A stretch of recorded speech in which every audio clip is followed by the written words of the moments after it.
Mental health. Something that nearly everyone has struggled with to varying degrees. Over the years, South Park has addressed and depicted many different mental health issues. Depression, anxiety, personality disorders, you name it, and South Park has likely covered it, often with shockingly impressive depth. South Park can get really stupid, yet it somehow manages to be one of the smartest shows at the same time. Today, I want to explore a serious mental health condition that, in my opinion, South Park accurately portrayed. The topic of today's video is hoarding. Holy crap. Hoarding was addressed in Season 14's episode titled Inception. The plot follows Stan and Mr. Mackey's struggles with hoarding disorder. You can also tell from the episode title that it's a parody of the 2010 movie Inception. This episode is surrounded by controversy, and probably not for the reasons you might think. We'll get into this later, but for now, let's address the question, what is hoarding disorder? Well, it's defined as a mental health condition, characterized by constant difficulty in discarding or parting with possessions, even if they have no value or you no longer need them. You want to keep a broken brick? Yes. People struggling with this mental disorder might experience distress at the thought of getting rid of these items. In some extreme cases, having full-on mental breakdowns just from the thought of throwing something away. Obviously, there are several problems with this. Hoarding often creates extremely cramped living conditions, fire hazards, hygiene issues, and plenty of other negative side effects. Hoarding ranges from mild to severe. I mean, most people have hoarded something, whether it's not wanting to get rid of your old Pokemon cards, video games, or any nostalgic items. These are examples of healthy hoarding. Where it becomes an issue is when it's severely impacting your mental state, the environment around you, or if it's impacting your daily functioning. That's when it becomes a real problem. It should also be noted that there is a wide range of reasons someone might become a hoarder. There is no one-size-fits-all reason for this condition. It could be trauma-related or as simple as growing up with nothing of your own, so you hold emotional attachment to material items. To someone who has never seen hoarding firsthand, it can be incredibly frustrating. I remember watching these reality TV shows and thinking, just throw it away. How hard is it? I really lacked empathy for these people, and it wasn't until I matured a bit that I realized these people have a compulsion and obviously need professional help. You know, hoarding disorder is very closely related to OCD. Would I tell someone with OCD to just stop doing something? I realized I was pretty ignorant on the topic, so I've done my best to research it and found that it's incredibly interesting. With a surface level understanding of what hoarding is, let's dive into South Park's episode Inception.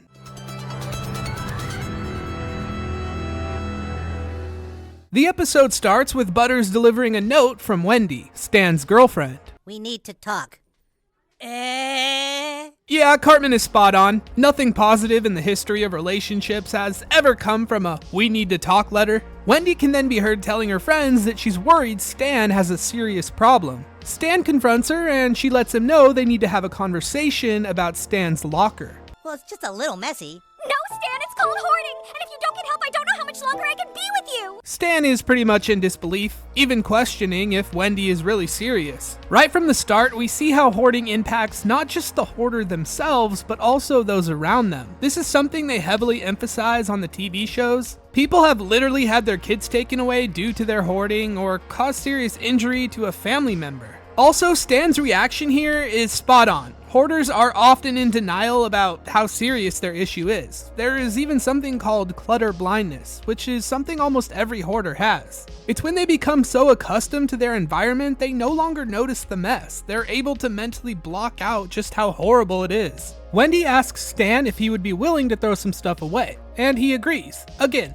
thinking that this is no big deal and he's just a bit messy and disorganized. She even calls in an expert to help Stan with his hoarding, and we get a look inside of his locker.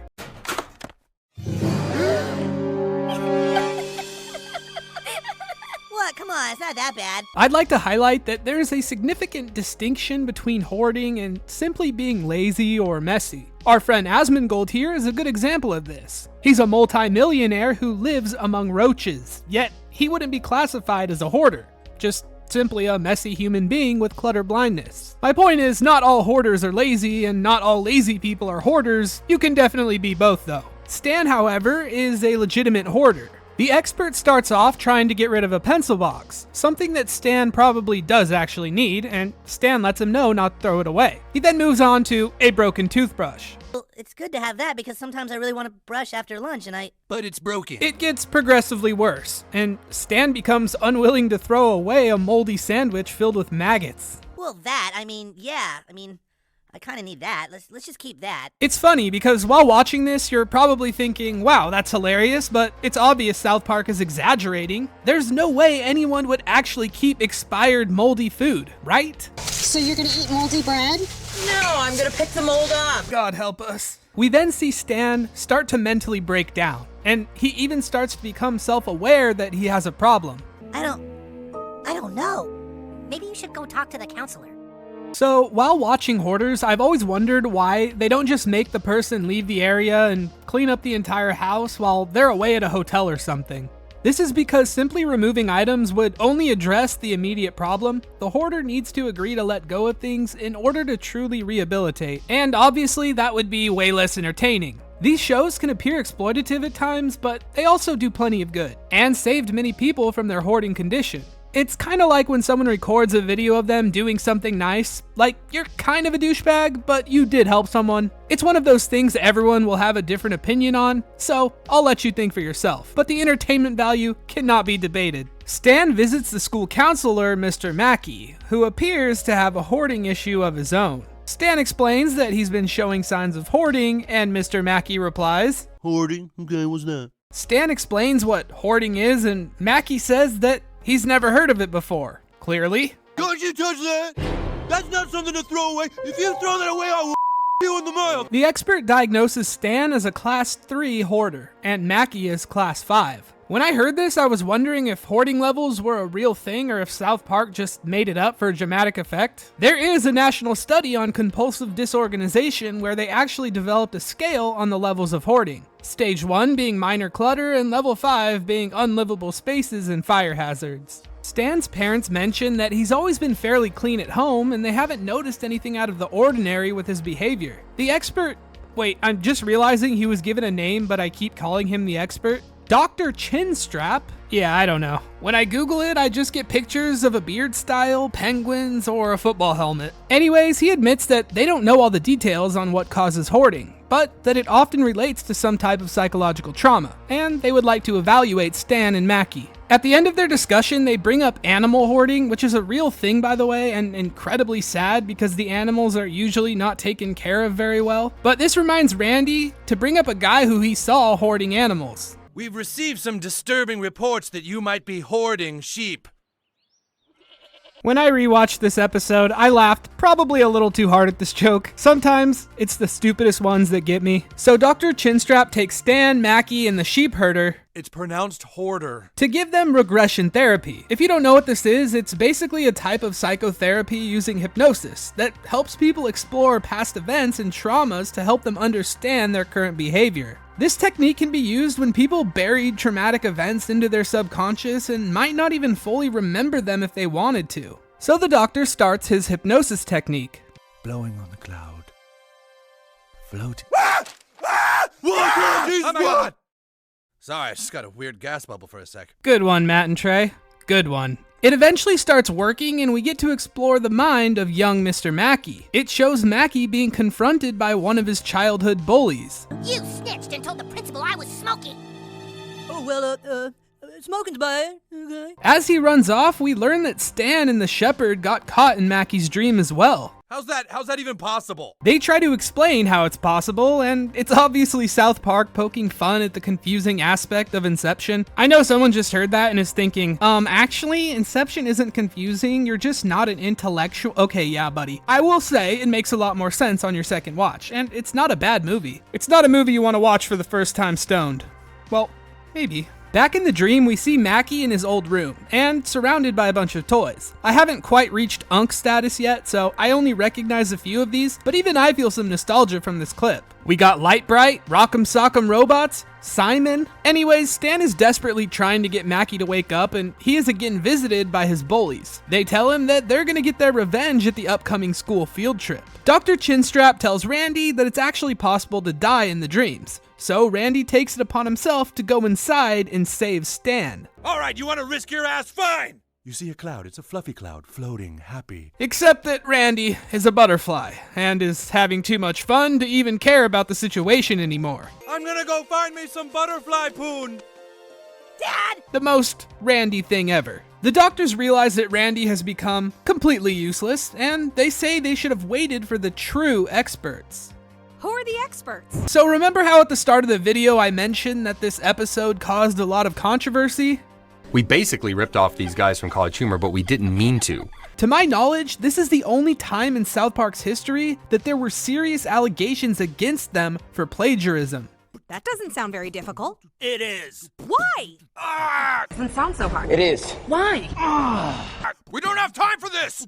Okay, fine. We don't have time for this. Okay, fine. Sometimes thoughts of my dead wife manifest themselves as trains. Sorry, it's my bad. Sometimes my thoughts of my dead wife manifest themselves as trains. This College Humor video released 2 months before the South Park episode aired. It obviously looks pretty bad. But how exactly could this happen? Matt and Trey aren't complete idiots and wouldn't just rip off someone else's work, especially one of the most popular internet creators of the time. Inception was still only in theaters during production of this episode. Trey Parker hadn't seen the movie yet. If you know anything about South Park, you know that Trey does most of the heavy lifting on the show, so them doing a parody of something he hasn't even seen yet is already asking for trouble. They tried finding a pirated version of the movie online and could only find potato quality torrents of it, so they started looking at parodies of Inception online that Trey could use for a reference. When Matt saw this College Humor parody, he told Trey that it's exactly what Inception was, and Trey took that as if they were quoting Inception instead of making their own original dialogue. This was absolutely one where it just slipped through the production process.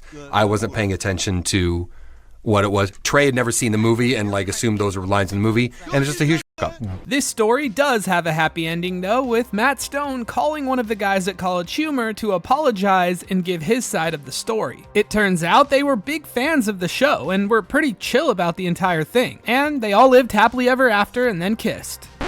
In all seriousness, it really wasn't that big of a deal, but it could have been had the guys at College Humor wanted to take some type of legal action. Matt even offered post-production credit on future reruns of the episode, among other things, and they didn't ask them for anything except wanting to take them out for drinks. College Humor has died off over the years, and they have even rebranded to the name Dropout. It's sad to see their channel pretty dead these days, but you gotta have respect for how they handled the situation. Let's get back to the episode and find out what caused Mackey's hoarding issues. Sharon says pretty much what Matt's opinion of Inception was here.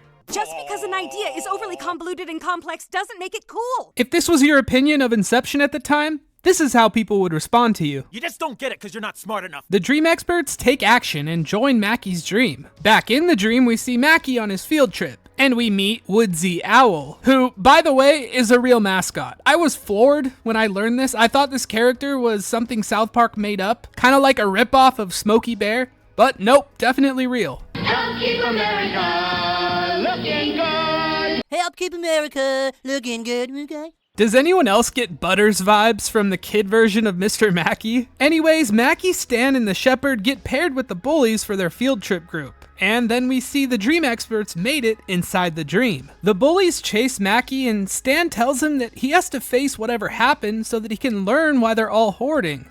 But I literally heard sheep. Shut up! While this is all going on, the doctors realize none of the people they sent in the dream are getting anything done. So they need to recruit the most powerful dream infiltrator in the world. Hello, Freddy.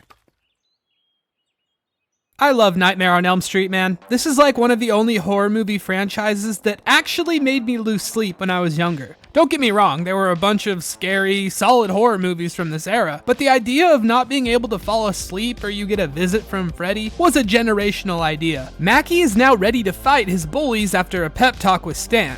When? Yeah, I'm not risking showing that. Making South Park videos is stressful enough. They assume now that all the bullies are dead, Mackey can wake up from his dream. We learn that the true reason for Mackey's hoarding was that he was touched by Woodsy Owl. And then Freddy Krueger kills him and saves the day. Stan comes to the realization that he doesn't even want to know the reason behind his hoarding, and he decides that he's just going to throw everything away on his own. He says that after going through all that stress and seeing what happened to Mackey, he doesn't want any part of therapy. How do you know That wasn't your therapy. As I mentioned earlier, hoarding can be caused by a variety of reasons. Usually, hoarding is a symptom of other mental health issues. It's pretty rare for someone to be a natural hoarder without other mental struggles, ranging from impulsivity, anxiety, or OCD. It can also stem from childhood experiences. If you grew up in poverty, had your belongings thrown away, or face any type of neglect, you're more likely to become a hoarder. Another common reason is grief. Not wanting to throw away something from a loved one who has passed can lead to a chain reaction of hoarding. You'll also notice that hoarding is usually seen in older people. It's quite uncommon for an 18-year-old to have hoarding issues. Though not unheard of, it's something that usually worsens as you age. The last and probably most obvious reason for hoarding is growing up with parents who were hoarders. Even if you were negatively affected by it or you hated hoarding at the time, it's a behavior that can be subconsciously ingrained into you. Almost 3% of Americans struggle with hoarding, which means there are likely people watching this video right now who are hoarders, or at the very least are affected by someone who is one. And I'd be very interested to hear your stories and thoughts about how South Park portrayed this mental condition. According to IMDb, this is a pretty middle-of-the-pack South Park episode. I personally have it higher than it's ranked, but I can understand the Inception parody is something not everyone would enjoy. I'm just now realizing I forgot to remind people to like and subscribe during the video, and considering only like 20% of people watch outros, that is a big rest in peace for me. So if you could help out with that, it would be very much appreciated. As always, thank you for watching.